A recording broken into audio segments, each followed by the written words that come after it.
It's a common misconception that drinking 8 glasses of water a day is enough for healthy hydration.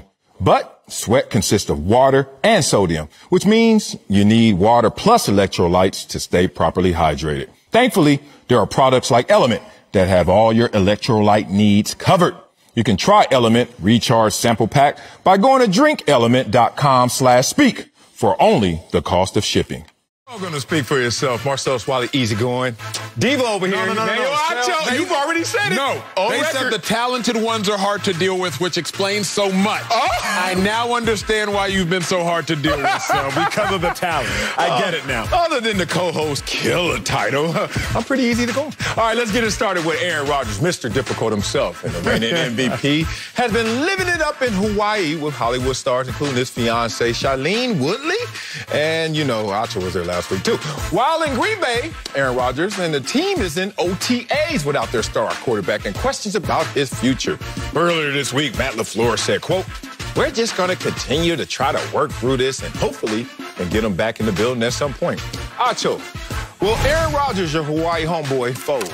Absolutely not. Now, Sal, before we came on set, you were singing a song by who? Caution. Shout out to Caution, DDP, Dorsey, Don Posse, All that. I know nothing about that. But I do know this song by Kenny Rogers, The Gambler. You know what he said? You got to know when to hold them, know when to fold them, know when to walk away, know when to run. You never count your money when you're sitting at the table. Aaron Rodgers is not going to fold. Not to the Green Bay Packers, so I let us top it. I do, too. I let us block because I love to gamble. And you only fold, Sal, when you cannot win. Because folding is conceding defeat, right? In poker, we all know the colloquial term to fold is you fold because you cannot win. You understand that your odds of winning are no likely high. So you're like, you know what? I fold. Aaron Rodgers' odds of winning are still incredibly high. Because what is winning for Aaron Rodgers? Either A, you get traded. B, you get more money. You can flip-flop whatever order you deem that to be. You can go A, you get more money, B, you get traded, or C, you just don't play ball for the Packers and you go to jeopardy. Those are his 3 options, and all of which to Aaron Rodgers would be deemed a win. You get more money, you get traded, or you still get paid and you go somewhere else. So why would you fold when your odds of winning, if you are Aaron Rodgers, are still high? You only concede defeat, Sal, when you ain't got a good chance, big dog. Now, there are other reasons you concede defeat. Yeah, it's time to go to the club, But the primary reason you concede defeat is when you don't have a good chance of winning. So I would go to the casino remembering this. In Philadelphia, your boy wasn't really starting, so I didn't have to pay as much attention. And there was a casino about 5 minutes from me called Sugar House. Now, your boy lived in the Sugar House far too often. I'm a changed man now, amen. But I lived in a Sugar House, and when I would play a game of blackjack, at certain casinos, you can surrender. What surrendering simply says is, if I'm betting $1,000 and I have a certain hand, I can surrender. Dealer, take half my money, and I am out of the bet. I still walk away with half my money, so I don't lose the entirety of the bet. Is that like a worldwide thing, or is only that just certain casinos? Certain casinos. Not every casino. It doesn't just a Phillies casino. But I'm surrendering. Why would I surrender? Because the hand I currently have looks like a losing hand compared to the hand you, the dealer, have. But the hand Aaron Rodgers has does not look like a losing hand compared to the hand that the dealer, the Green Bay Packers, has. There is no chance Aaron Rodgers is going to fold because he is currently sitting on a winning hand. Man, stop. You know damn well he's going to fold. Oh, my God. These players, these gangster players, I call it May Madness. Because in May, everybody gang-related. Oh, what? I ain't doing nothing. I'm going to Hawaii with my girl and we chilling. I show up when I want to. And that May Madness turns into September Shook. Because in September, all these dudes show up. Oh, a couple didn't. Let's talk about some recent cases that just gives me confidence in the take I'm going to have that he's going to fold. Le'Veon Bell, remember that? How that turned out for Le'Veon Bell. Forget the performance, which didn't turn out even better, but the deal was even worse. And then he went to a worse team. So Aaron Rodgers, as Acho got you at the Sugar House about to fold, or what was the other way you could surrender? Look, bro, surrender and go where?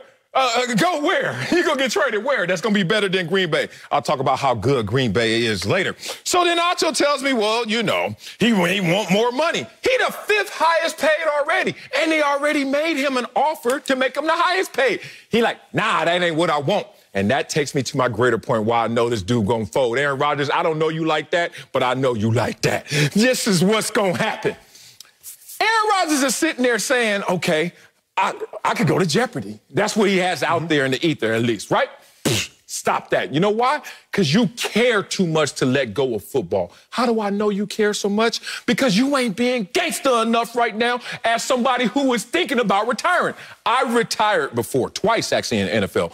Once I told everybody, another time I just told myself. I retired after Dallas. Like, I ain't gonna lie, I milked Jim Jacksonville years, 2 years paid vacation. I was done, mentally fried. My mama passed away, a lot of issues. Basically, my engine was gone. I was a shell. But I still was getting paid.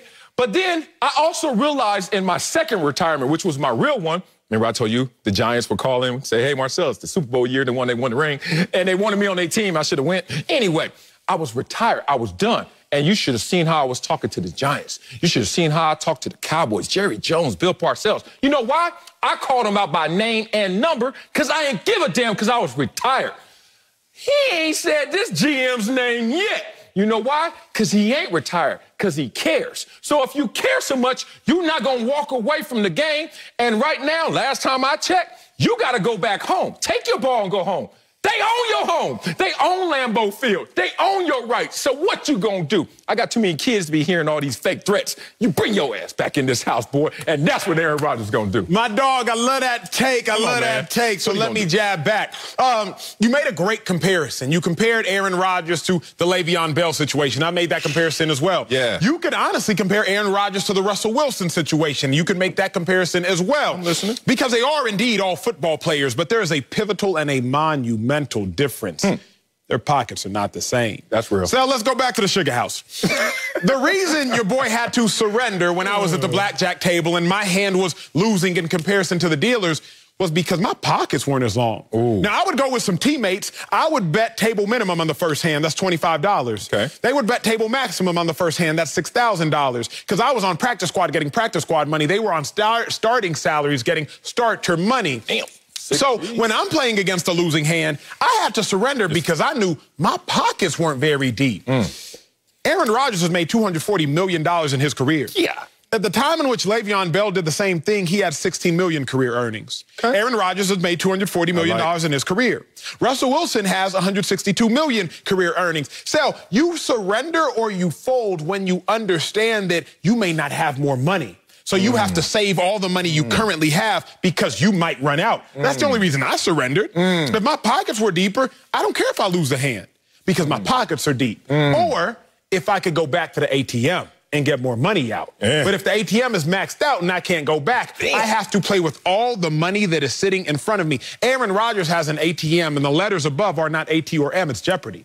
Aaron Rodgers can go back to the ATM and get more money out.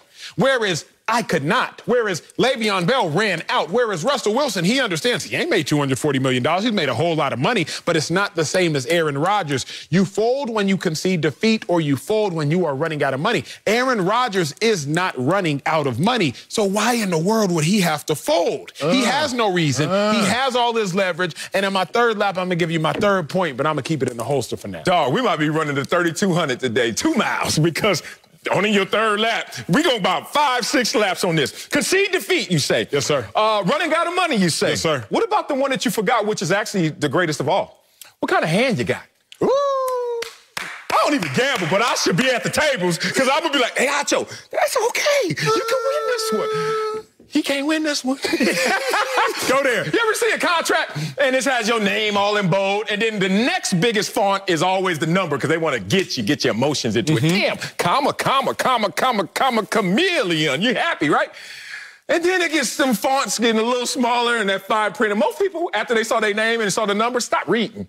Not me. I actually start for the fine print. Let's think what the hell they really talking about. Because that's obvious. I'm Aaron Rodgers. I deserve to be the highest paid. That's why you offered me that this offseason when I'm disgruntled. The real is, what kind of hand does he have? This hand, one, is one of those hands that, as Jay-Z said, hey, let's play cards face up. They can see his hand. They like, dog, you think you're the first player being unhappy? Last time I checked, someone at your position that was a future Hall of Famer tried to play this same game with us. We tired of this game, bruh. We tired of this. I have 4 kids, Acho, and this just reminds me of parent BS that we have to deal with our kids on the daily. Do you have any kids? No, sir. Aaron Rodgers got any kids? Yeah, y'all ain't deeply responsible like me, bro. You don't know about sacrifice like me. You don't know about a Friday, Saturday night text I don't even want to pick up and look at because I know it's going to tempt me, and I can't go nowhere. Aaron Rodgers, you can't go anywhere either. They looking at Aaron Rodgers like, dog, what's your threat? My kids, when they get upset, my 22-year-old especially, when she get upset, one time yelled at me a couple months ago. I said, excuse me, Dougie Fresh, let's talk about this. You don't want to yell at me because I'm going to beat you with logic and emotions. She came to the end of that conversation like, yeah, Daddy, I was in my feelings. Aaron, they gonna look at you at the end of this, what, September shook? You were in your feelings. We get it, because Russell Wilson was in his feelings. We get it. Le'Veon Bell was in his feelings. We get it. Melvin Gordon, oh, I forgot that example. He was in his feelings too. How'd that turn out for Melvin Gordon? I am not sitting up here telling every single player you have no power.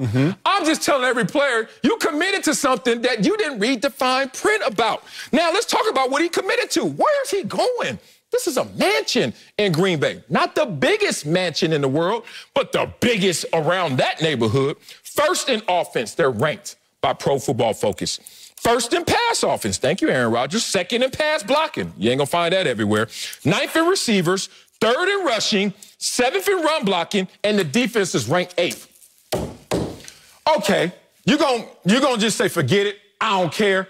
Guns ablaze. And go where? Then you're going to end up like Le'Veon Bell. Yeah, you're going to get a worse deal. Maybe you get a better deal. But it's going to be a worse situation, which is going to feel like a worse deal. My dog, you coming with some heat right now. That's why we dancing. We dancing. You said something great. What I said? You said, what kind of hand does Aaron Rodgers have? What kind of hand he got? That's incredibly important. There's only one thing that's more important than what kind of hand Aaron Rodgers got. More? What kind of hand do the Packers got? Oh, come on, man. Because the house. Like I told you, big dog, I would draw that white line and I would surrender. If I was holding a 16 and the dealer was showing a face card playing blackjack, oh, it's a losing hand. But then the dealer would turn over another card and there'll be a 6. So we both at 16. Then he would turn over another card and there'd be a face, and he busted, and I just surrendered for no reason because my hand was still better than his had I just stayed. The only thing more important than a hand Aaron Rodgers has is a hand the Packers have. Facts. And if we're honest, the Packers actually have a losing hand. Because, Sal, if you and I now, let's play Uno, because I know everybody know how to play Uno. Hell yeah. If you and I are playing Uno and you sitting on a draw 4, and the person next to you, clockwise or counterclockwise, has one card left, and you sitting on your draw 4, and you like, ooh, I'm about to hit him with this Back him in the head. But I'm right before you. And before I lay my card down, I lay down a reverse. I knew you were going to say reverse. That's when you go, it's fighting words. Because it doesn't matter, bruh, what's in your hand if I lay something down that means more. Now, the only other final point that is of the most essence, if I can see what's in your hand. Oh, here you go. Looking through the windows and the reflections. You know how it is. You know when you're playing cards and somebody, they start peeking. And Aaron Rodgers is seeing what's in the Packers' hand, and it's not necessarily a heart, but it is love. And that love does not look very good, You are on one. I have to be. Because think about it. Every day during practice, Aaron Rodgers looks into the Packers' hand and, oh, Jordan Love. Yeah, that's not going to get it done. That ain't it. He looks and says, oh, Jordan Love. Nope, that's not going to get it done. And then the other thing, y'all, because we here, and y'all, since y'all here, y'all better stay here. Get comfortable, kick them up. You know what they say during card games, what they say? No table talk. Oh, yeah. You know what they say? No table talk. If me and Marcellus are partners, none of this, hey, Sel, whoo, we gonna get him this time, or, hey, Sel, this ain't it. No table talk, because when you table talk, you can reveal your hand. The Packers have been table talking, and it don't sound good for them. What Brian Gutekunst say? Jordan Love is still a ways away. What Matt LaFleur say just a few days ago? I mean, Jordan Love, he looks all right, but he still needs time. The Packers are table talking, and Aaron Rodgers is listening like, oh, they ain't got no heat in that hand. They ain't got no draw 4s. They ain't got no wilds. They just got a red 2, a green 3, a blue 5. They can't even play no sequences. They ain't got no big jokers in that hand. They don't have an ace in that hand. So why would Aaron Rodgers fold when, 1, he has enough money to go back to the ATM? 2, he has a winning hand. And 3, more importantly, he has already seen what's in their hand. He saw that love, and he said, oh, nah, they can't beat me with that one. Ooh, another laugh. Here we go. You're like, ding, ding, ding, ding, ding, ding, ding. We running around, boy. We right next to each other, too. I shouldn't be on the outside because I'm running longer than you, boy. I'm about to do what I got to do. Okay, let's talk about why he's going to fold. He's telling on himself. Forget the table talk he's hearing. He's listening to his own thoughts. And you know those are louder than the ones on the outside, right? Aaron Rodgers sitting there like, damn, I'm trying to act like I'm ready for smoke. All the smoke. More than Matt, more than Steven. All the smoke. Go Kwame level. He's acting like he's thinking that. But then he's realizing, why won't I just say Brian Gutekunst's name? Why don't I just blast at him? Why don't I just put this on him? Because I care. Now, if you care, you're not going to go to all measures. What do we always say? Never get into an argument, never get into a fight with someone who has nothing to lose. Yes, sir. They don't care about nothing. Aaron Rodgers cares. So that already tells me he's not going to walk away from the game of football, so that's off the table. And if I'm sitting there as Green Bay, I'm like, well, good. We know he's going to have to return to play football. Will it be here or will it be elsewhere? Well, we own his rights. Look, we have the power. He has leverage. We have the power. Let me give you the card example that makes the most sense. You know I suck at cards because I don't have the attention span.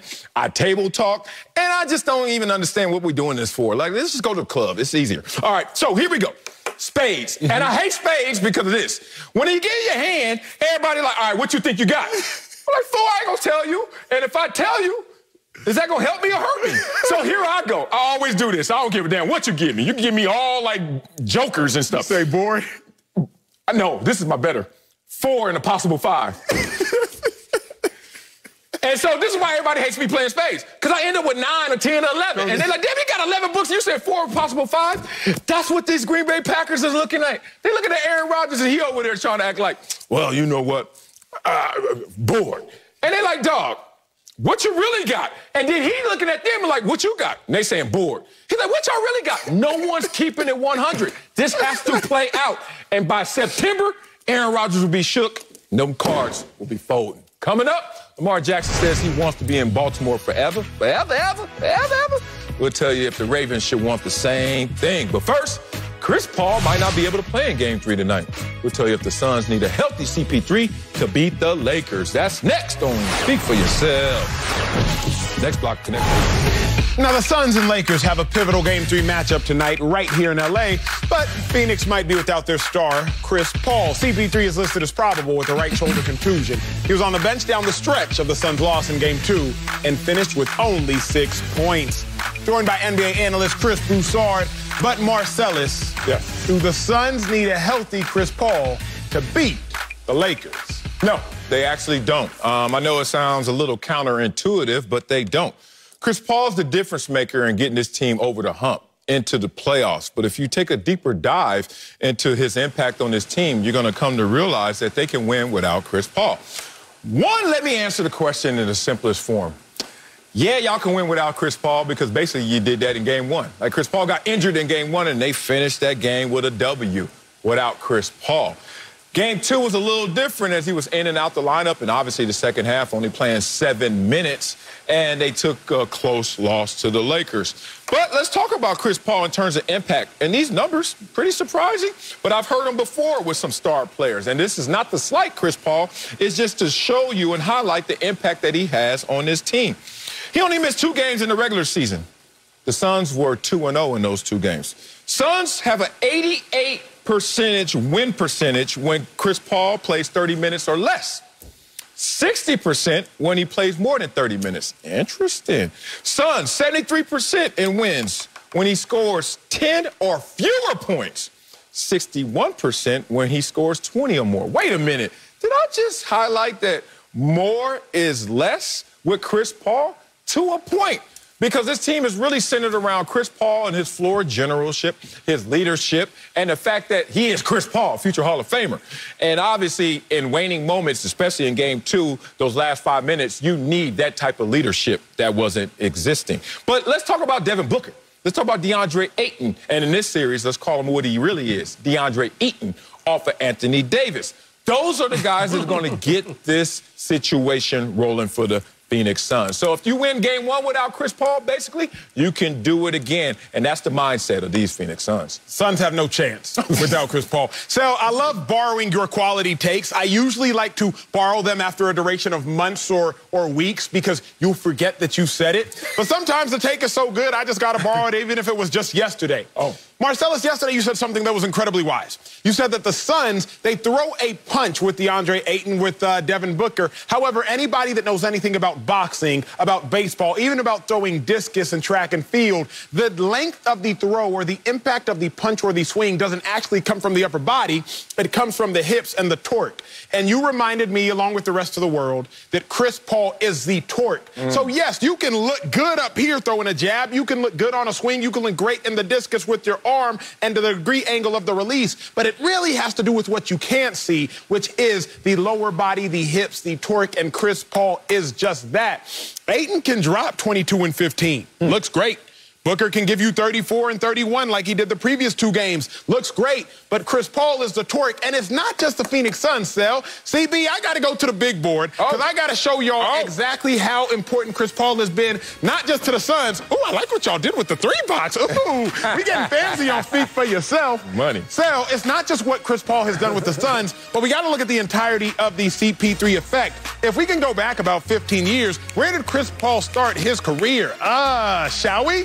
I believe it was with the Charlotte Hornets. Chris Paul, the season he shows up, the Charlotte Hornets win 20 more games. Now, keep it rolling. We just gonna speed through these joints real quick. Now he goes to the Los Angeles Clippers. Yo, squad, Clip City, Chip City. In a shortened season, they win 8 more games because of Chris Paul and the effect he has. Now, as you keep it rolling from there, he goes to the Houston Rockets. They win 10 more games because of the effect and the impact Chris Paul has. From there, he bounces again. One quick little stop. They win 2% more of their games. I say 2% because of the shortened season. They actually won less games, but a greater winning percentage. And then lastly, the Phoenix Suns. We all know about this.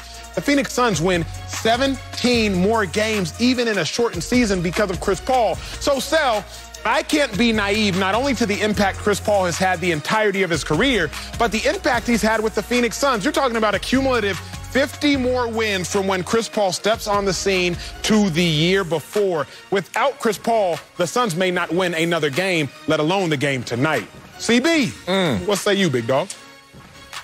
Well, Acho, first of all, I love the shoes, man. Love the sneakers. Good look. And the board is cute. The board is cute, and it might even work on some casuals. All right, but when you really go deep, all right, first of all, I don't even know what the 2% meant. Like, they won fewer games, but won 2% more. I'm not sure what that is. But anyway, here's the thing this year about the Suns with Chris. And he was great. I had him 3rd on my MVP ballot. I don't want to disrespect what he did. But people underestimated what DeAndre Ayton and Devin Booker meant to that team as well. And here's the fact. Remember, DeAndre Ayton was suspended for 25 games early last season.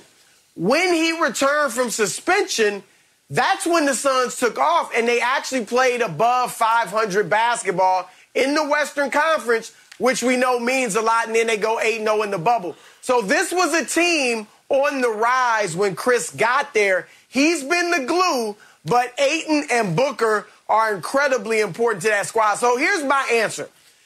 Is Chris what they need to win, to beat the Lakers? No, because if we're talking about a series, even with a healthy Chris Paul, they can't beat the Lakers. Chris will make them better, but they can't beat the Lakers with or without Chris Paul. What they need to win this series, I hate to put it this way, is an unhealthy LeBron or Anthony Davis. Man. That's really what they need. Because if LeBron and AD are healthy, they're winning. Now, if we go micro, I do agree, Acho, that I think the Suns could win a game without CP3. You know, Devin Booker can probably feel rightly like, hey, I've been the best player in this series so far. DeAndre Ayton is eating, as Marcellus said. So the Lakers have not yet demoralized Phoenix. They've not yet proven to the Suns themselves that we're just a better team. You can't play with us. The Suns have confidence with or without Chris. So, yeah, they could get a game, but this series will not go past 6 games with or without CP3, and the Lakers will end up victorious. Nah, man, I disagree with the ending. I disagree with the summary, but I loved every point you had up until the ending. Look, we can get up here in these air-conditioned studios and these nice suits and these ties, and we can really go into our orator bag. But let's just put that to the side and keep it simple. Let's go into our obvious bag. And the obvious bag is they already won a game without Chris Paul being at 100%. And now we're going to get up here for Game 3 going forward. Say they can't win without a healthy Chris Paul. It makes no sense. And then you take it to the next level. You say they can't win with healthy Chris Paul, without healthy Chris Paul. They just need the Lakers to be injured. Oh, I disagree with that one right here. The difference between Game 1 and Game 2 came down to two things for the Phoenix Suns. They won Game 1 by 9, and they lost Game 2 by 7. The three-point percentage changed, and it got worse for the Phoenix Suns, and the rebounds. Every game that has been won in this series, going all the way through the regular season, is the team that wins the rebounding margin. Simple as that. You win the rebounding game, you're going to win the entire game. So if I look at this situation with Chris Paul in, Chris Paul out, Campaign ain't tripping. Campaign is like, give me some of that. Because he ate in Game 2, even though they fell a little short. Here's where I really hang my hat, because I think Devin Booker is going to be Devin Booker. I think DeAndre Ayton is going to be DeAndre Ayton. I think Campaign, if given the opportunity again, will show up again. But Jay Crowder, oh, my God. Let me talk about you, Mr. 3-and-D, because I know who you are, and I know you're a special player. I know that Jay Crowder's been horrible from the three ball this series. 1 for 13, 8% so far. This is the same dude who was 39% the entire season, including 50% against the Lakers in those 3 regular season games. We're not seeing Jay Crowder, so this is why he's going to show up and activate this game, Game 3. Because when you're at home, sometimes sleeping in your comfortable bed, you know, you take things for granted. You know, you got to drive to the stadium, your normal route. You go to the arena, your normal ways. You're just thinking, oh, I'm going to shake it off. Game 1 was a little rusty. I'm good. Game 2, everything's fine. You take things for granted. But when you get on that flight, and it has to sink in, internalize. Then you got to sleep in somebody else's bed, some hotel's bed. And you got to go down to the mini bar, and you got to go down to the bar, see your boys down there. And they looking at you a little sideways. It ain't the same direct eye contact. They're like, hey, Jay, you good? Everything right? This is a business trip. And when it's a business trip, it magnifies in your own mindset that I need to handle business. Jay Crowder shows up with the same Devin Booker, same DeAndre Ayton, and this new campaign. Oh, they got something special. They winning.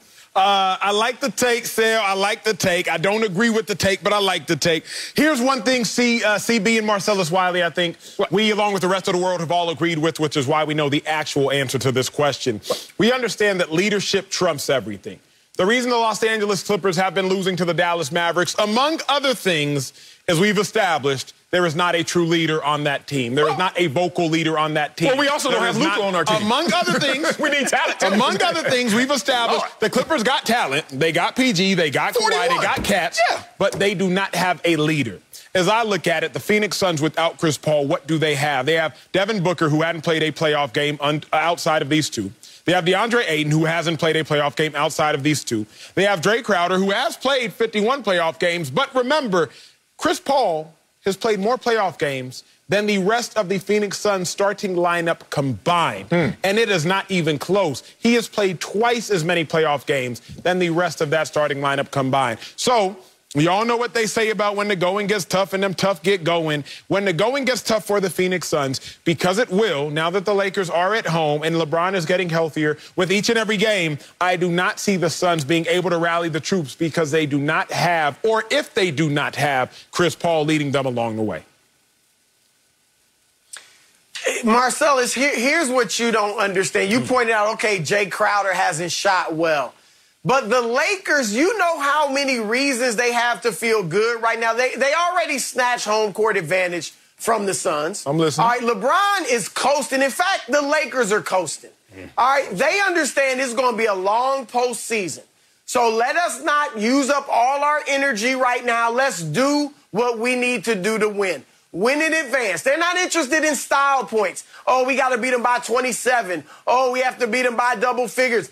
Just win and advance. So LeBron, you see him on offense, not even breaking a sweat. AD took it too far in Game 1. It was comatose. And then he comes out in Game 2 and plays tremendously. There's no reason he can't keep up being aggressive. But here's the other thing. Now, Schroeder is playing well, Dennis Schroeder. But the rest of the Lakers, you saw LeBron get in KCP's face. Why? He's saying, KCP, shoot the rock. KCP is shooting 15% from the floor. Yep. 9% from three. All right, Kyle Kuzma and Wesley Matthews are shooting 17% from the floor. Haven't made a three-pointer combined, both of them.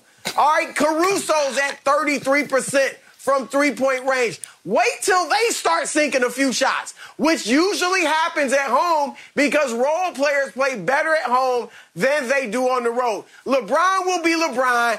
AD will be at least solid, He won't have another game one. And then the role players will start hitting shots that they missed in Phoenix. And I'm sticking by my prediction, Chris Paul or no, Lakers in 5. Man, stop it. One, it's not going to be in 5 because they're going to lose tonight. Are you kidding me? Home court advantage. It's an epidemic at home. Like, nobody's even going to be at the game. 25% capacity. Now, even at a Laker game, you can have 100% capacity, and not an opponent in the world has ever said, oh, it was deafening in there. That was nothing like the New York Knicks game last night. Good Lord, they were hype up in that thing.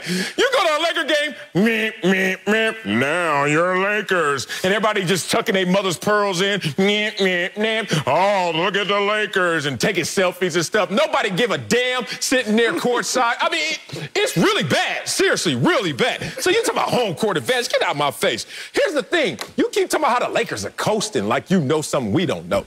Are they coasting or are they compromised? Now, I don't know about y'all, but who's out there jogging on purpose? Maybe you're jogging because it's intentional. Maybe because you have to. You're compromised. Your ceiling is lower.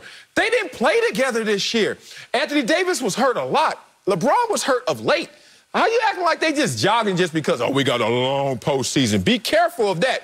And the last point is Marc Gasol is out there shooting the three ball like Marc Gasol is not going to continue to shoot the three ball. 50% right now, and we know he shot 19% in the postseason last year. Get up out of here. Jay Crowder becomes Jay Crowder. Marc Gasol becomes Marc Gasol. Phoenix Suns, they come away with the victory. Coming up, Lamar Jackson wants to be a Raven forever. Forever, ever?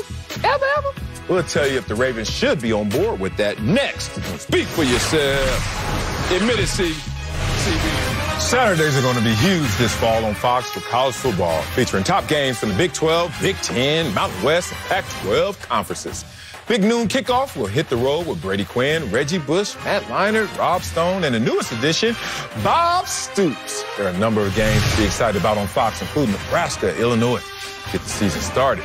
And in November, one of the biggest rivalries in sports, Ohio State is on the road in Michigan. Acho, how fired up are you about the college football season, baby? You know my roots, big dog. My roots lie in college football. I'm excited about the out-of-conference matchups, LSU, UCLA. That one's got me hyped. Got to see if LSU can rebound or if they were just a one-hit wonder. And Oregon at Ohio State, that one has me hyped as well. But the thing that has me most excited, my alma mater, Steve Sarkisian, what they about to do at the University of Texas. College football is better when Texas is great. You ain't lying. And Steve's my homie. That's my man right there. Hook, can I do it? Yes, but this way. Which way? This way. That is right there. Man, that's gangbanging in L.A. Okay, I respect that right now. I'm looking forward to that Columbia-Harvard opener on FS3. Y'all have football programs? Man, chill. Let's head to Baltimore, boy. We're going to fight up in here, where Lamar Jackson is in line to join the ranks of the highest paid players in the league with a contract extension. No, we all can go to Texas and hook horns, okay? The former MVP made his first comments about his contract status this offseason,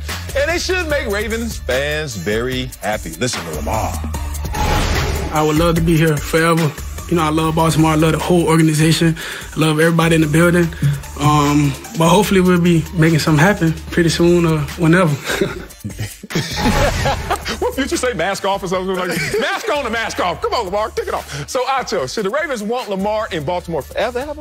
I love Lamar Jackson, y'all. Don't?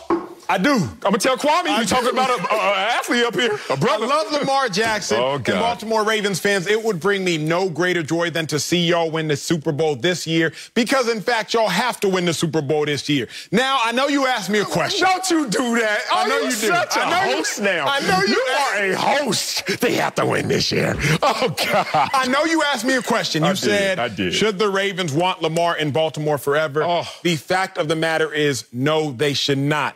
Everybody breathe. Woosah, I know y'all going to cuss me out on Twitter. Calm down. I'm first. Lamar Jackson's highs are going to be higher than just about every player that has ever played in the National Football League. We know this because we've seen him play. We also know this because he has a unanimous MVP. Only one other person has ever received a unanimous MVP. That is Tom Brady. Yes. Lamar Jackson's highs will be higher than just about any player in the National Football League. The question is simple. How long can he sustain those highs? Lamar Jackson, when it comes down to quarterbacks that can run, he is the best of them all. Lamar Jackson, when it comes down to quarterbacks that can pass, he is really good. That's not a slight. He's really good at one thing, but he is the best of them all at another. Here is the problem, y'all. What Lamar Jackson is best at, running the ball at the quarterback position, that's a depreciating asset. What Lamar Jackson is good at, but not best at, is an appreciating asset, passing the ball. Let me break this down in layman's terms for you all. If you dating, yeah, you might want the most attractive man or woman. Just remember, beauty is a depreciating asset. Over time, it gets worse.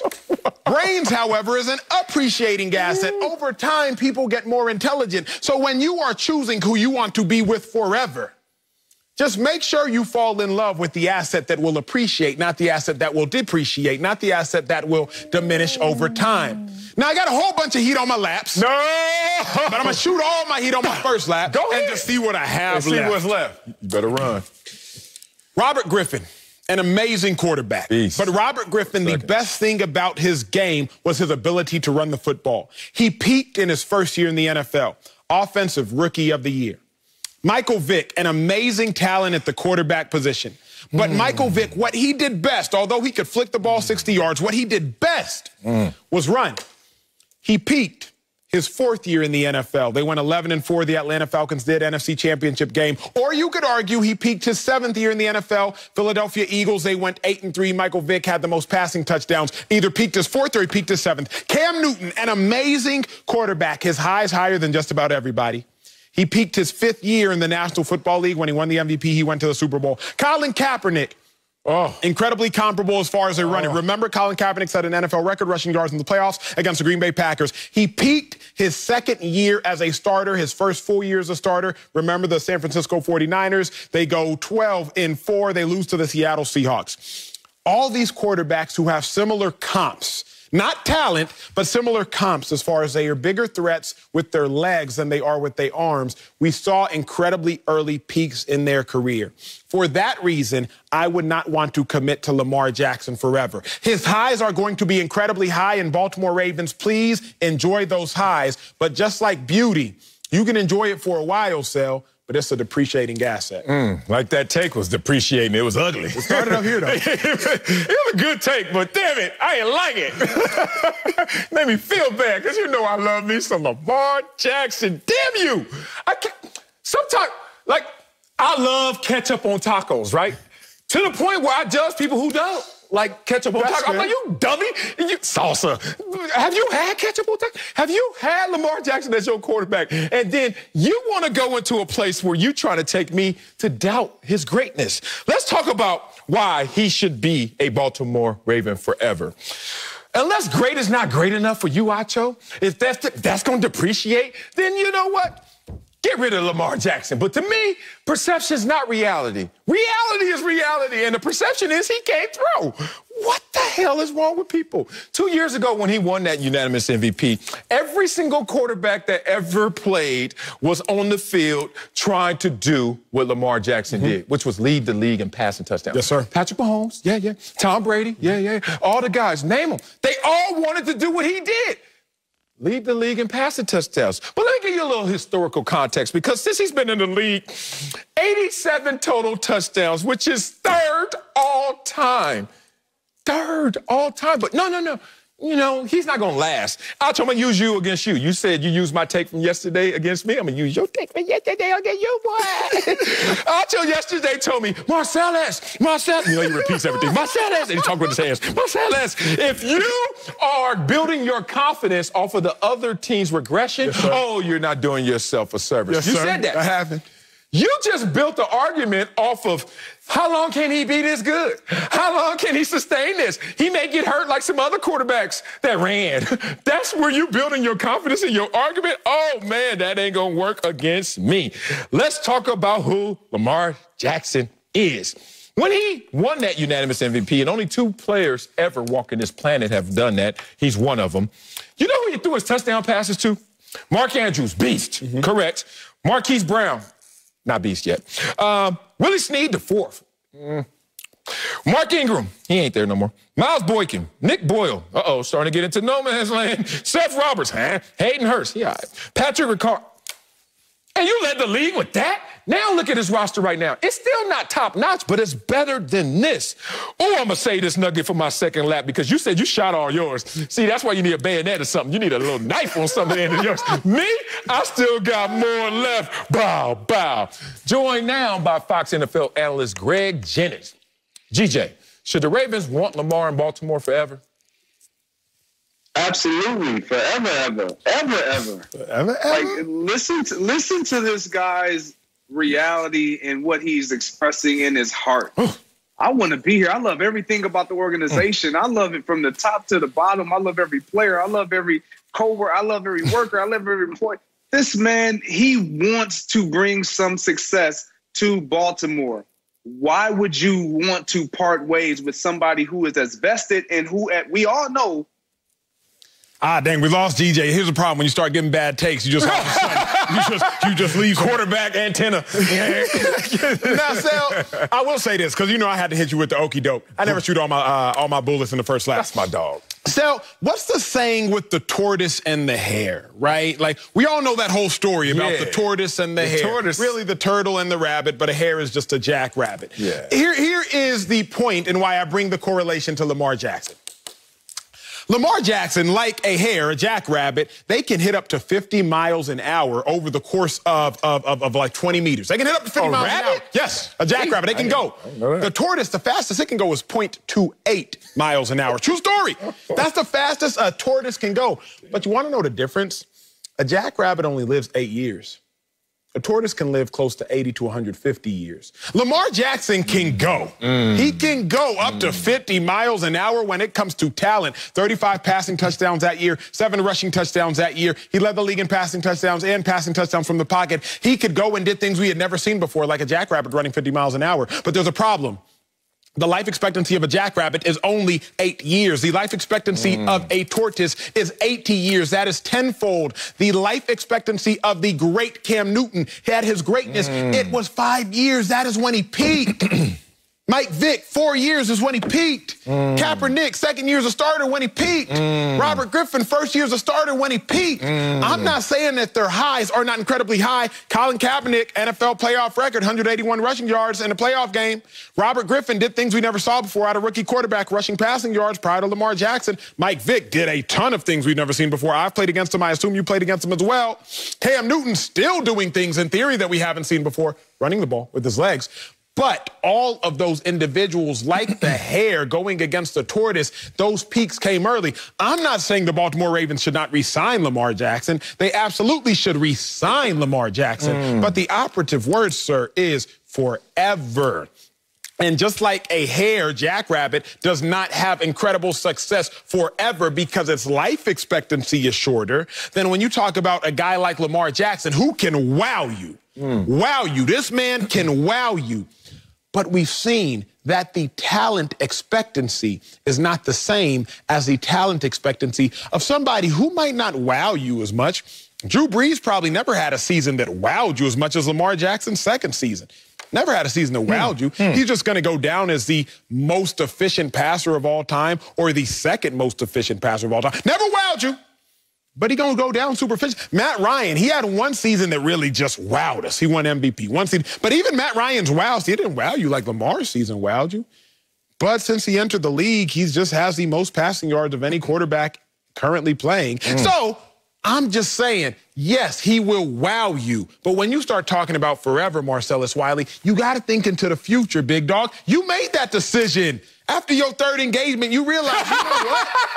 Let's be real, America. I ain't brought up his dating life in a while. It's time. After your third engagement, you said, I'm not going for the baddest women anymore. You said that. You said it. You told me off camera. You told me off camera. America, it's his quote, not mine. It's his quote. It's not mine. Anne-Marie, I'm sorry. I'm sorry, Anne-Marie. You said, I said not the baddest only. I'm done going for the baddest. You said, you know why? Because if they're bad now at 28, how they going to look at 48? You said that to me. You said that to me.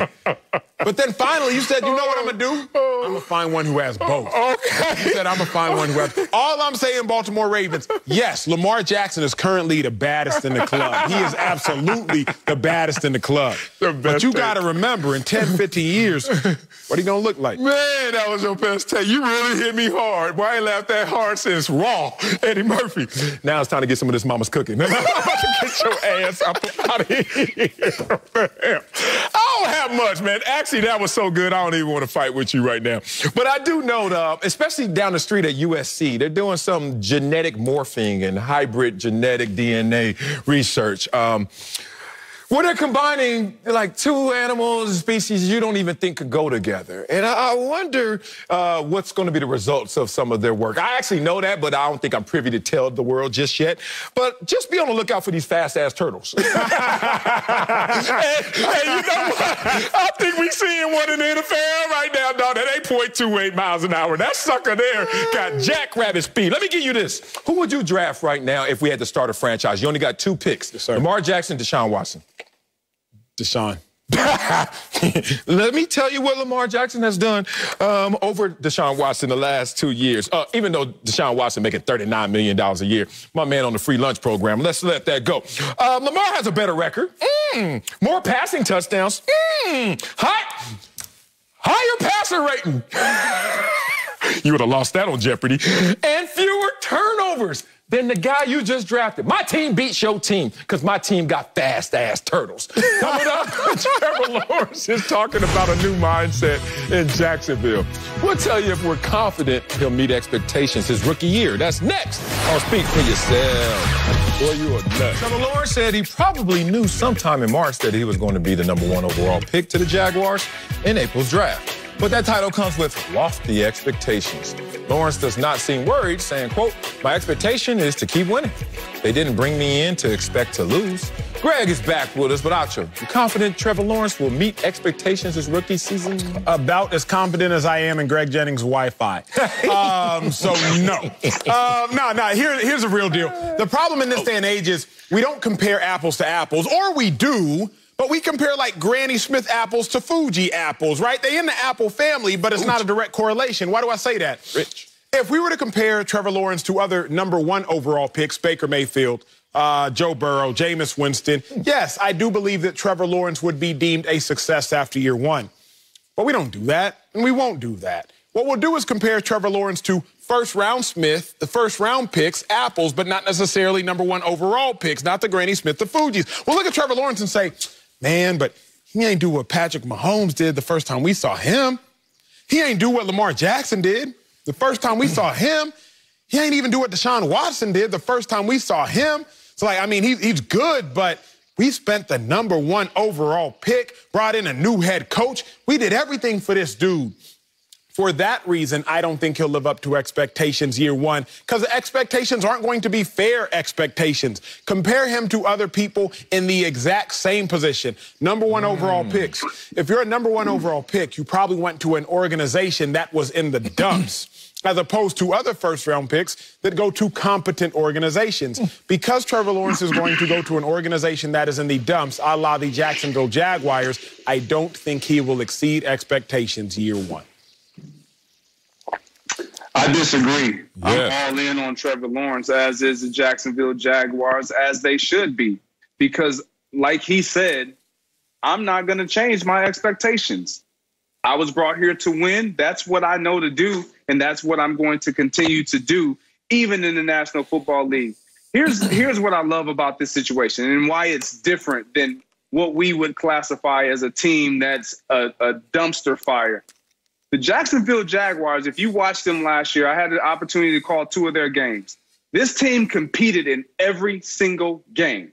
They didn't just lay down just because they were bottom of the league and they were trying to get Trevor Lawrence as their #1 overall pick. This team fought every single week. They just didn't know how to finish. They didn't know how to win, and they needed someone at that position that they just acquired, one of the best that we've seen do it in college football, Trevor Lawrence. He's going to bring a level of excitement, a level of maturity, a level of ability that they just clearly have not had in years. And then you couple that with a new head coach, a coach that has a knack for finding ways to make players better and putting the best product out there on the football field. Yes, I think he's going to exceed expectations for so many reasons, none other than they won 1 game last year, Acho. They won 1 game.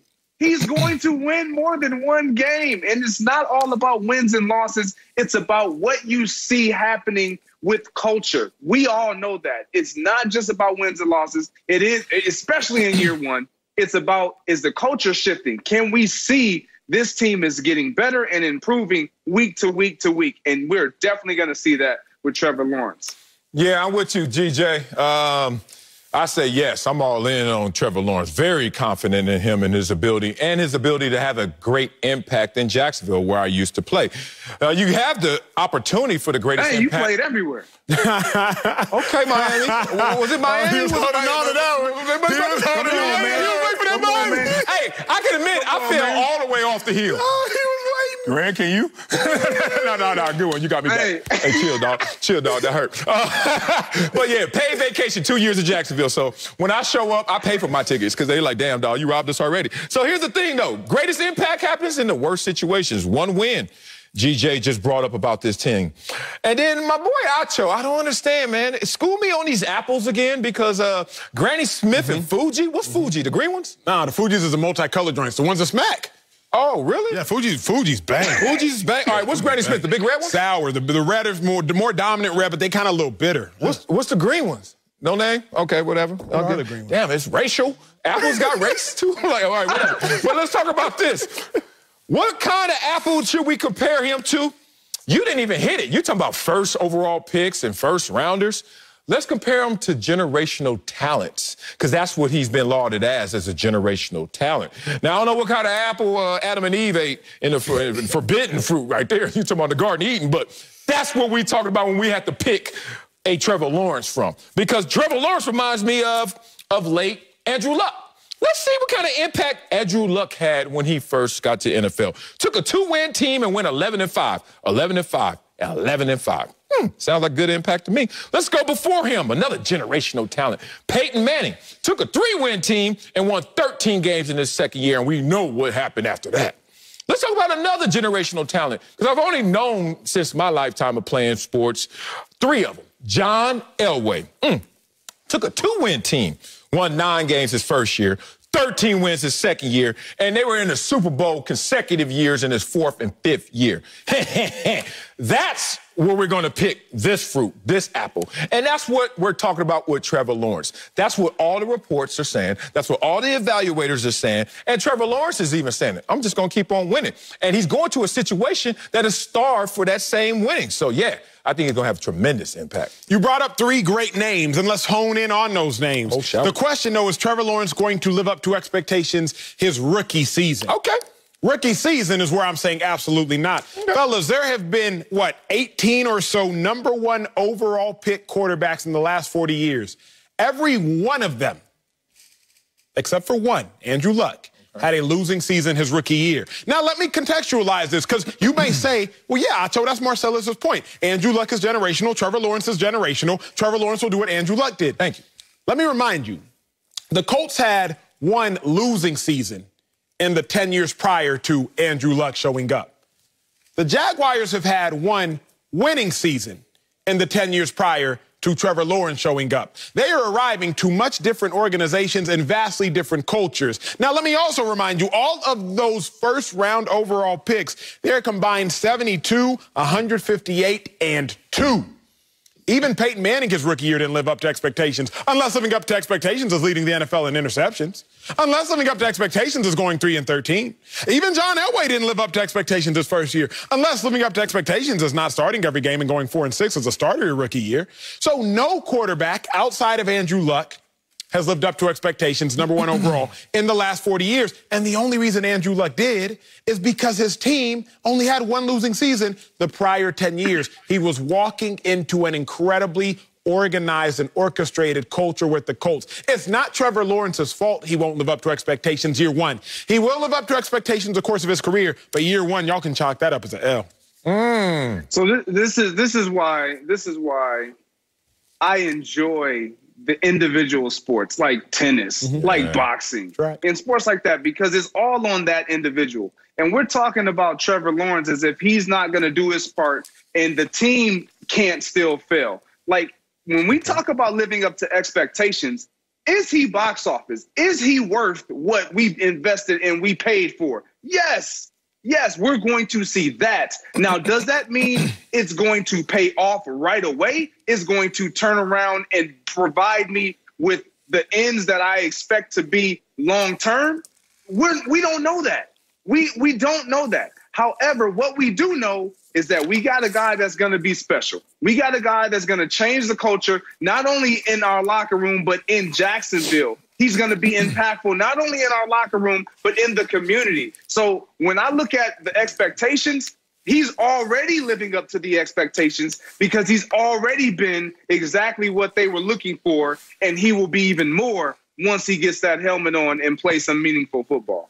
Man, thank you, GJ.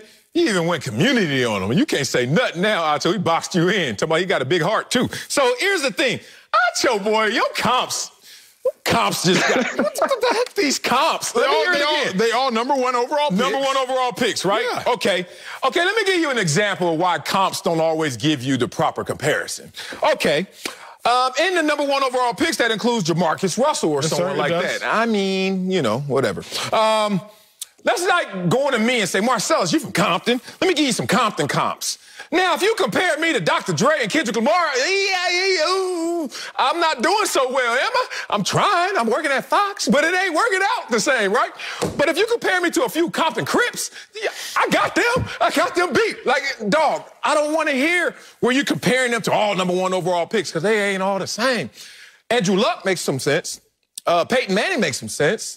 Let's go John Elway makes some sense. But the rest of these dudes, some of them... why do they make sense? Because they are thought of as the same caliber of player as him. Jamarcus Russell wasn't thought of... Matter of fact, when Jamarcus Russell walked off the field his last year, he started to rise because they were like, yo, did you see the last game? Did you see his arm? Did you see him? Okay, let's go to this pro day. Like, that's not the same as, dude, in the 8th grade, you got scholarship offers to go to Clemson. That's not the same thing. Let's talk about what he's walking into because my boy brought that up. Two things. Let's talk about the team. James Robinson's in the building. Y'all don't know who he is because I know Jacksonville doesn't get a ton of attention. One of only 2 rookies to rush for over 1,000 yards last year. Beast when you talk about him. Let's talk about DJ Chark. Let's talk about Keenan Cole. Good receivers that played well last year. Let's talk about Miles Jack coming off his season where he had a career-high 118 tackles. We know how talented and special he is. Let's talk about this division because you get compared based off of the relative competition. In this division, are you scared of the Colts? Yeah, they made the playoffs last year. Switch at quarterback. Is Carson Wentz broken? It's interesting. We're going to see because even the Jacksonville Jaguars had 1 win last year. And who they beat? The Indianapolis Colts. Stop playing. Thank you. Stop playing. Let's talk about the Titans. I like the Titans, but 4-4 versus teams that made the playoffs last year. Not necessarily winning football against the good teams. And can they win it all with Tannehill? I'm not saying they're going to get to Tennessee in his rookie year, but it's a conversation. The Texans, stop playing. Is Watson even going to play this year? Deshaun, you out there? And if you are, so what? 4-12 last year with Deshaun Watson and all the issues they have, and now they got a new head coach and David Culley? I don't know, Acho, unless you want to retort right now, which I don't think you want to. I think that he's walking into a great situation where him, the organization, and especially his head coach are all pulling in the same direction. And that's going to lead to some success. Why do you say pulling as you rode? Is that not the same? I don't know. I ain't do crew. You probably did crew, too. You probably did discus and everything else as far as. All right, coming up, Russell Westbrook. Don't let me get into your athletic bag. Russell Westbrook had popcorn thrown on him by a fan last night and had to be restrained. My homeboy from Linwood. That's right. We have a lot to say about this next, so speak for yourself. They don't call that pulling? Is that pulling? I don't know. The Sixers beat the Wizards last night, but everyone is talking about what happened in the fourth quarter. Russell Westbrook was headed to the tunnel with an ankle injury when a fan dumped popcorn on him. Now, Westbrook had to be restrained by about 6 security people from going to the stands. The fan has been banned indefinitely from the arena, and it says that season tickets were revoked. Westbrook was obviously frustrated after the game. Y'all take a listen. To be blatantly honest, man, it's getting out of hand, especially for me. Just the amount of disrespect, the amount of just fans just doing whatever they want to do. It's out of pocket, man. But there's certain things that cross the line. And any other setting, I know for a fact, a guy wouldn't come on the street and pour popcorn on my head because he know what happened. In these arenas, you got to start protecting the players, man. We'll see what the NBA does. So, Sel, I know you saw the incident at length. What's your reaction to the popcorn being thrown on Westbrook and everything that preceded? Oh, man, my first reaction was this was disrespectful, but more so dumb. I don't understand what fans get out of doing dumb stuff like this. Like, I just went to a Clipper game last weekend. I just went to an Angel game last weekend. When I go, I'm so enamored with the product on the field, on the court, just so excited to take the family out, even if I'm with my boys and we putting back a few. I'm so pumped to see guys go out there and do something I can't do and entertain me. That's all it takes. That's all I need. What the hell will ever go through my mind between my ears and say, you know what? You could get an emotional charge if you dump some popcorn on Russell Westbrook after he gets injured. Like, that's just dumb. Like, how do you even get gratification if it lands and he just walks into the tunnel like nothing happens? What just happened to you biologically? Did you feel better about yourself? It's just dumb. Disrespectful, obviously, but dumb even more so. So I'm going to say what a lot of players want to say, but, they get to the podium and PC talk, and Russell Westbrook gets as close as you can to saying what I'm going to say. I've got a lot of respect for fans, and I know what fans are saying right now, and we ain't got respect for you. Fine, that's fine. Because you know why I hate about what fans do when they cross the line? They cross the line and think that they're entitled to cross the line. We pay your salary. Shut up, fool. No, you don't. That's the same as me telling Netflix, I pay your salary because I got a $15 a month subscription. I ain't put that new building on Sunset. You ain't put all these millions of dollars in my pocket. There is no I that the NFL, NBA should care about. It's a collective we of fans that they should respect. But the individual fans that do something like that, no respect that dude, because obviously he doesn't respect the product you're putting out there on the court. That's good. So, as you were talking, I realized that some fans think the athletes work for them.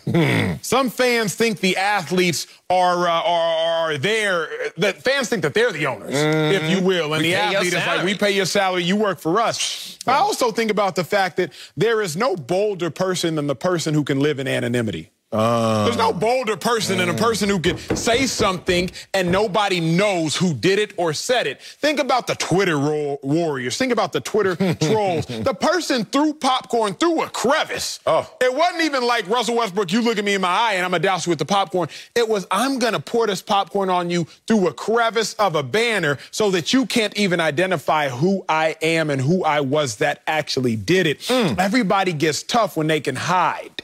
And that's really what that was, is some fake tough guy hiding in anonymity and thinking he could get away with it. That was my initial reaction. Yeah. But then I thought even deeper, Sel, and I realized, man, bothersome people bother people when they know they can get a reaction. They do?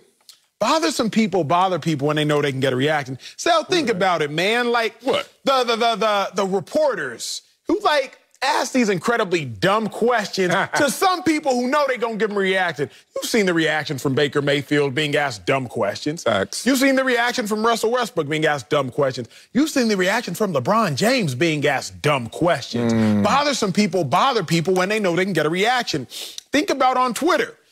People come at me on Twitter somewhat.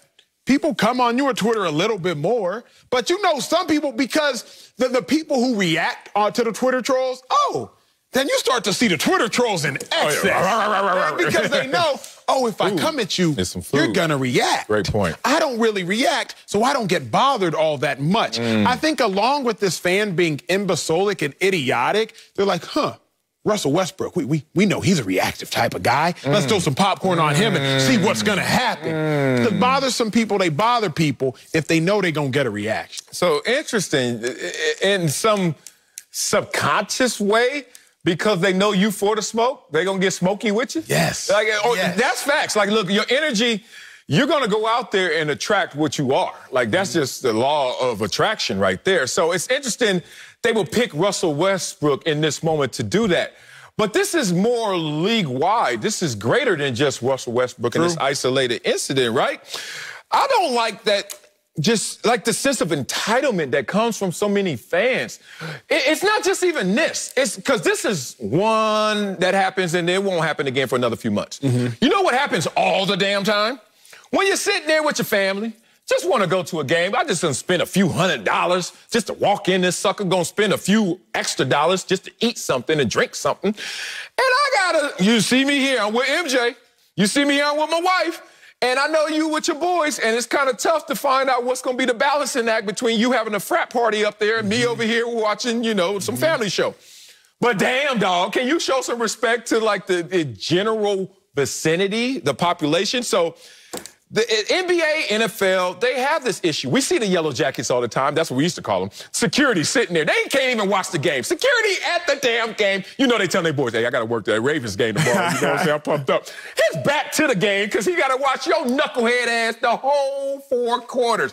Come on, people. Act like y'all got some sense. All right, well, let me ask you this then. Because we know that obviously there was an issue, but what should the NBA do about the fan and even more fan interaction? Because I think we saw Trae Young got spit on. I know. You didn't see that one?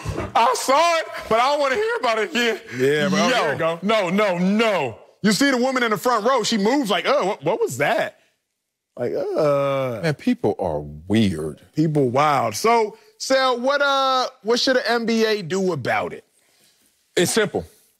You do anything like that, throw popcorn, assault, basically, spit on me. First of all, it's on site if you spit on me, but they should ban them for life from the sport. All arenas. I don't give a damn. Ban for life. Let me tell you why. People say, that's a little too harsh. No, it ain't. Because you're going to know, one, I'm going to set a precedent.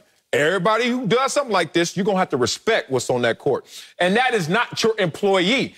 You do not pay his salary. You contribute to a fund that pays his salary. But this fund's still going to be big as hell without your contributions. Ask Netflix. They don't give a damn about my subscription. They care about our subscription. Right. Here's the thing. If somebody were to walk into this studio right now, unannounced, and we don't know who he is, and he come up here, I ain't putting no hands on him. I know security gonna get him. Now, my expectation is he is gonna be removed from this property, and my expectation is he ain't coming back ever. Like, what we gonna do? Oh, he went on probation. He learned his lesson.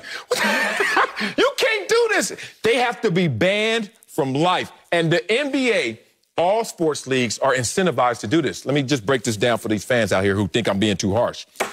The money is in you staying at home watching the games on TV, because that's where the viewership comes. That's where the billion-dollar TV deals come from. You coming to an NBA game, spending a couple bucks on cotton candy and the ticket sales, that's in the millions. The billions is when you stay at home and just watch and give them viewership. So quiet as kept. The leagues are sitting there like, act up if you want to. Get your butt out of here. Go home and watch it on TV and help us line our pockets. Yeah, I co-sign with you on all of that. I think you got to get suspended. You got to get suspended indefinitely. I wish if there's a way to fine them, because what I don't like is if the player were to do the same thing, throw popcorn on a fan, they getting fined 50 to 100 to 150K like that with ease. Steven Jackson and them boys. Facts. The other thing is, hey, sometimes you just let them throw them hands. Man, stop, dog. Look, Sam, let's be real, big dog. I ain't throwing no hands with no At least put the fear of God in them. What I think is this. Would Russ have actually gone up there and thrown these? I don't think so. But Russ would have gone up there and scared that fan to death and been like, look, now that I'm here,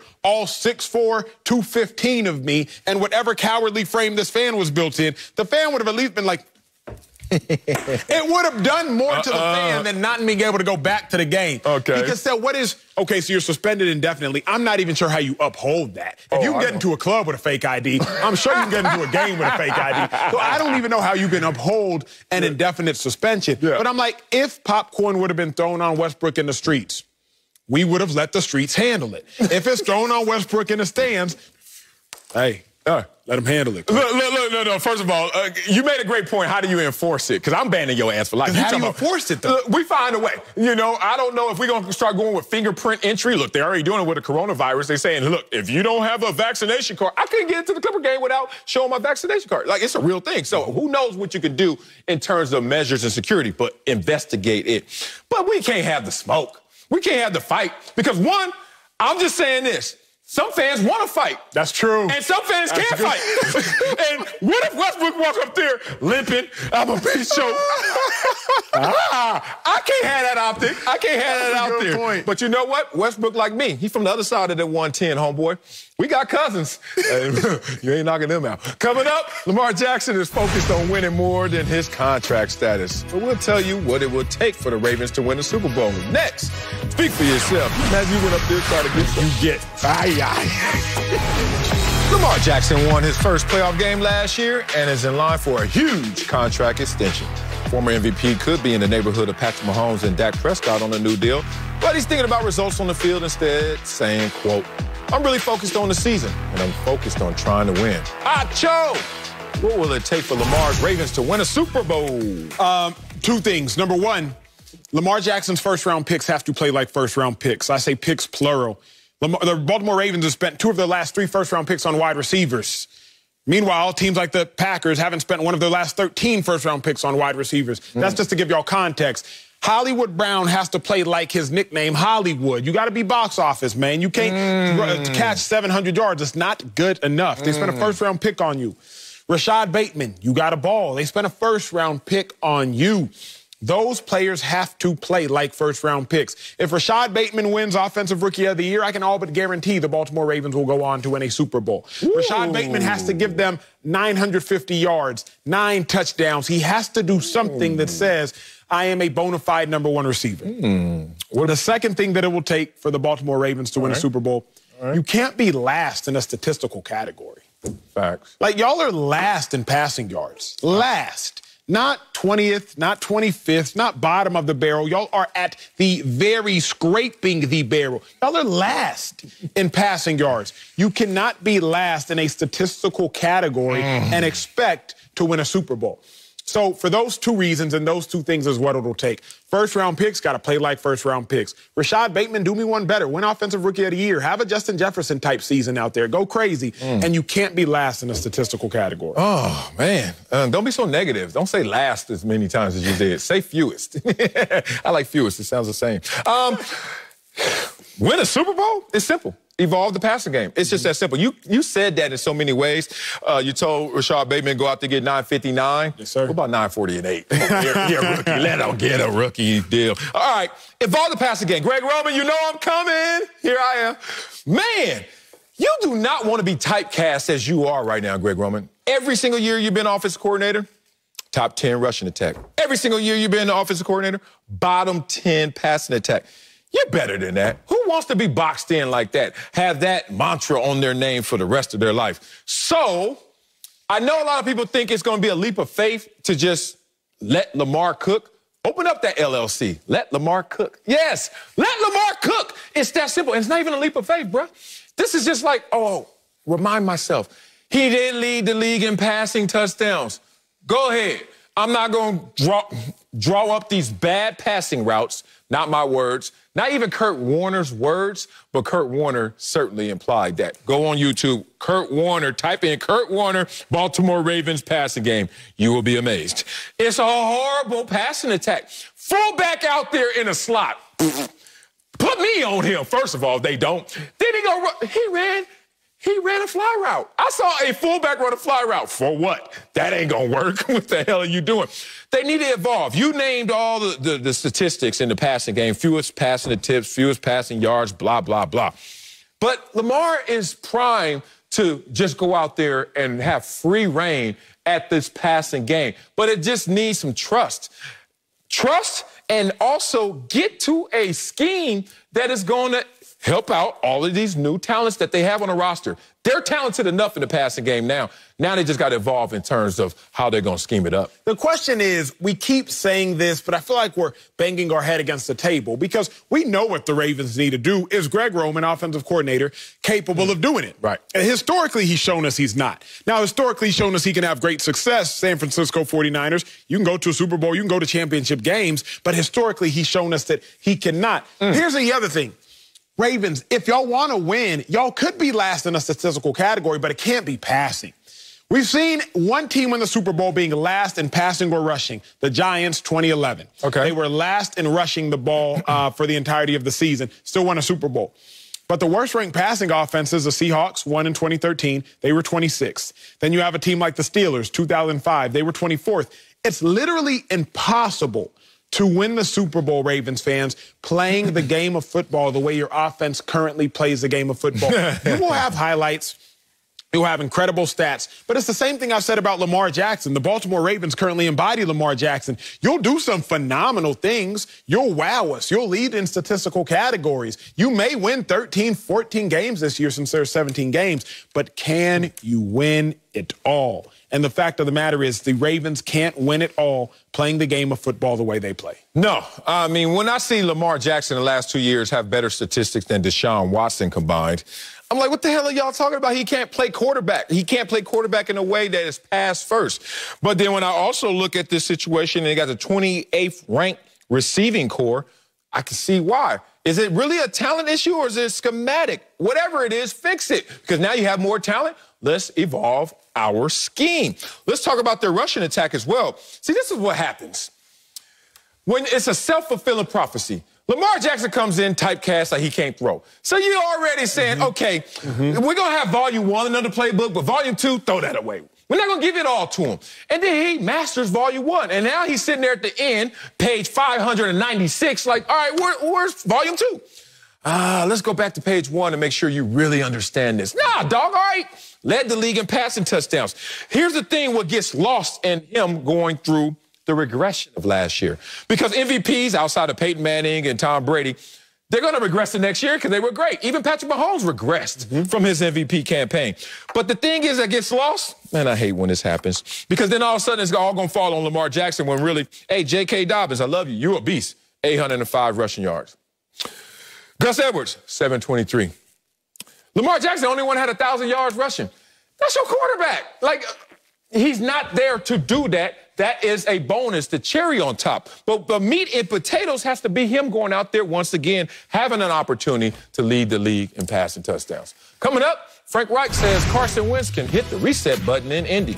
I'll tell you if it's a make-or-break season for the quarterback. That's next.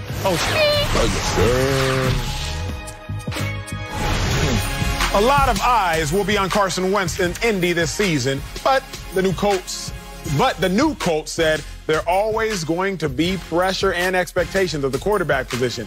Wentz had a rocky ending in Philly, but Frank Reich, head coach, says he has a chance to hit the reset button. Adding, quote, it was a hard year for him personally. Humble pie doesn't taste good, but it's good for you. So, Marcellus, that did just make me hungry. In-N-Out night again? Is this a make-or-break season for Carson Wentz? Boy, you know this is a make... Oh, excuse me.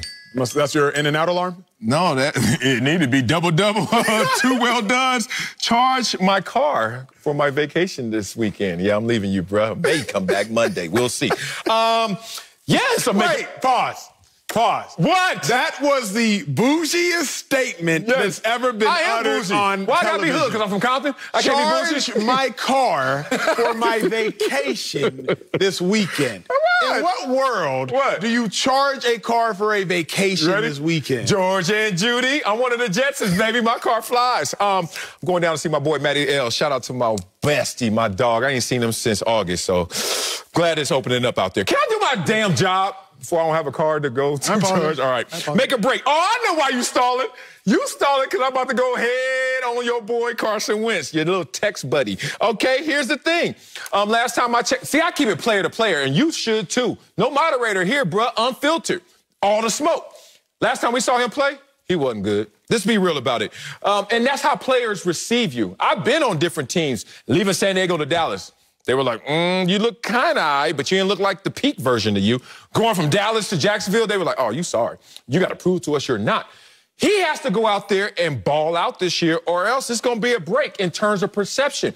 No one's going to look at a $128 million franchise quarterback that got beat out by a rookie that wasn't even a first rounder or a second rounder, who goes to another team that goes to the guy that helped make you into an almost MVP and Frank Wright, and then you mess up that opportunity, bruh.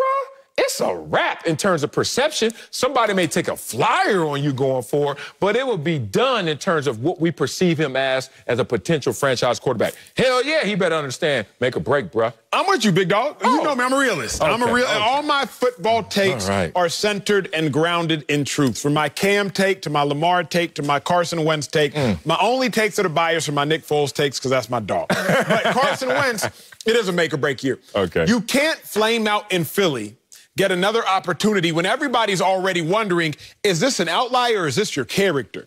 Sal, it's like if you and I are arguing one day and I just spaz, start cursing and stuff. You look at me sideways like, wait a second. Acho's never spazzed before, so I don't think this is him. Yeah. But if I spaz the next day, all of a sudden it's not going to be an outlier. You're going to be like, that's just who Acho is. Yeah, he tripped. Carson Wentz has never spazzed as bad as he did last year. He's never had a terrible year like that, even dating back to his rookie year. It's never been that bad. For the most part, Carson Wentz has been like I am on set. I'm a kind, nice, polite, high-performing individual. You know? Carson Wentz a kind, nice, polite, high-performing individual. But if you spaz once, like he did last year, 4 straight losses. That's the longest since 2016 for the Eagles. 4 straight games, 17 or fewer points. Longest streak since 2004 for the Eagles. All of a sudden, you're looking at Carson Wentz like, was that an outlier? Or is this just who you are? You don't get a second chance at a first impression. Carson Wentz, this is now your first impression with the Colts. You will not get another chance after this if this impression does not go well. I like that. Oh, my God. You don't get a second chance to make a, was it third? First, you definitely don't get a second chance at a third impression. Good Lord. You lied to the people. You told me that all your football takes are true except Nick Foles. Well, his name is Carson Wentz, and you just lied to the people. Last year was his bad year. Nah, B. You know my nuggets go deeper than that. Wentz's regression over the last 2 seasons has him in the bottom half of the league in a lot of categories. You ready for this? There was no in the last 2 years, his homeboy, quarterbacks that had a better completion percentage than him. Listen to this.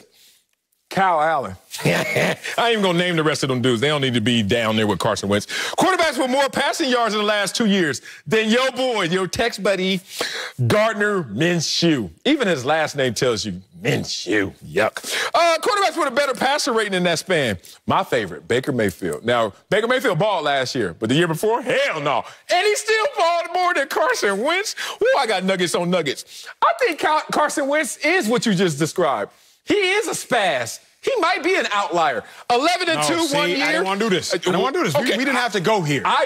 We didn't have to go here. Come on. Carson Wentz, Sal. You want to talk about 2019? Oh, you want to interrupt me when I'm flowing? 2019? You weren't flowing. 24, 30, and 1. Nuggets. And every other season except 11-2. He had a losing quarterback outside of that spaz that Acho changed on that one day. Sal. Spaz, bruh. 2019, he had 27 touchdowns to 7 picks. He threw for 4,000 yards. He had no 500-yard receivers. The only quarterback in the history of the NFL to do that. You see how casually I can give this. And you were still playing in the league. I'm just casually throwing out the truth. You were still playing in 2019. A long time ago. No, I was almost here.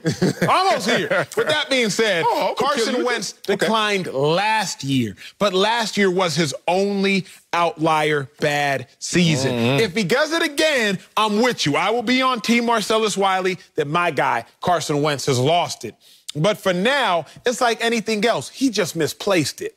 It ain't lost. Ooh, he just misplaced it. Like you can find something you misplaced. Something that's lost, you just got to chalk up as you're never going to see it again.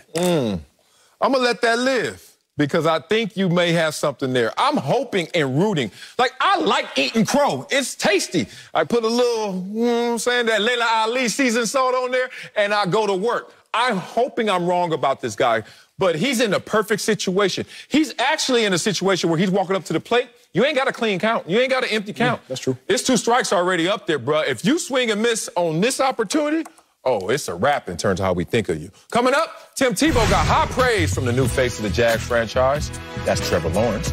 We'll tell you how we feel about that. Next, he looked jacked. Speak for yourself. He's about to block the hell out of it.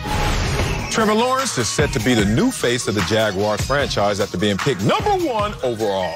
But he also has a new teammate that's pretty popular as well. Long hair don't care. Tight end Tim Tebow. Lawrence had high praise for the former quarterback. Take a listen. He looks great.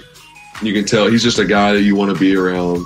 Character is awesome. Just had a few conversations with him, and I can already tell. And then just a hard worker. Those are the kind of guys you want in your locker room and that you want to be around every day. So, and then I'm excited to see what he does on the field as well. We've got a few days, and he looks great. He's in awesome shape.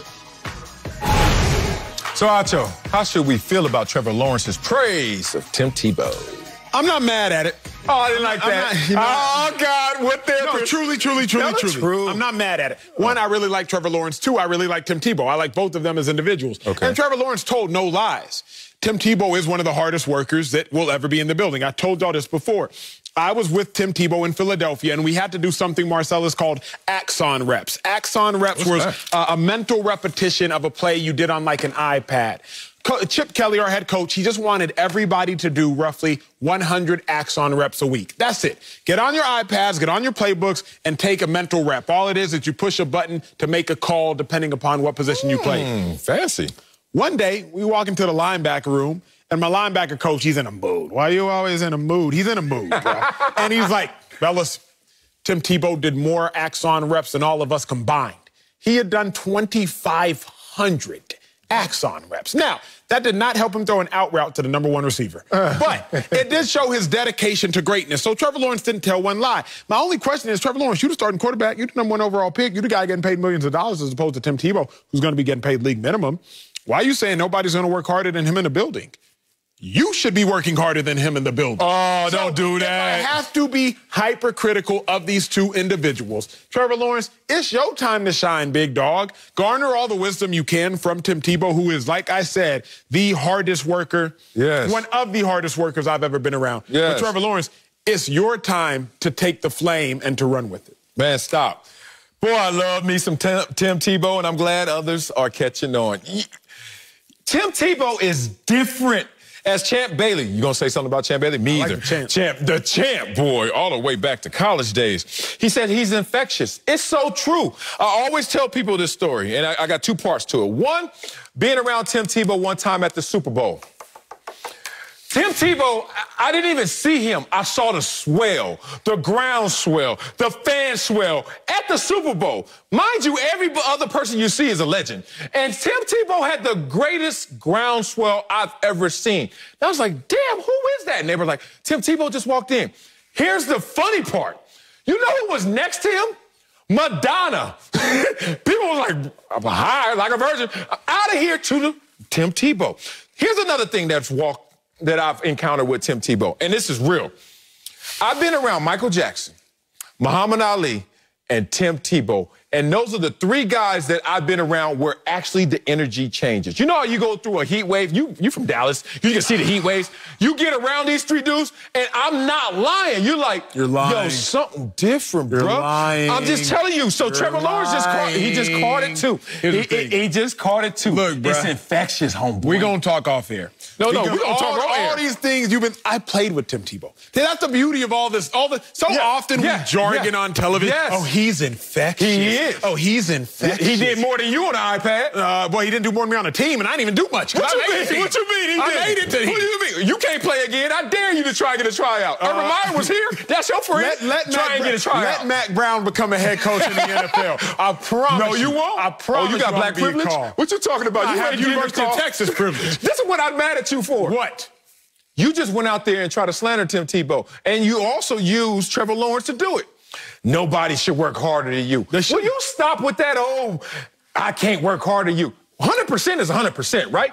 So this is what Peyton Manning won by. I'm first in, last out. And everybody said, well, no one works harder than Peyton Manning. But you can work as hard as Peyton Manning. Trevor Lawrence didn't say I don't work as hard as him. He just said nobody's going to work harder because it's impossible. The infectious one. It's not infectious. Michael Jackson. No, shut up.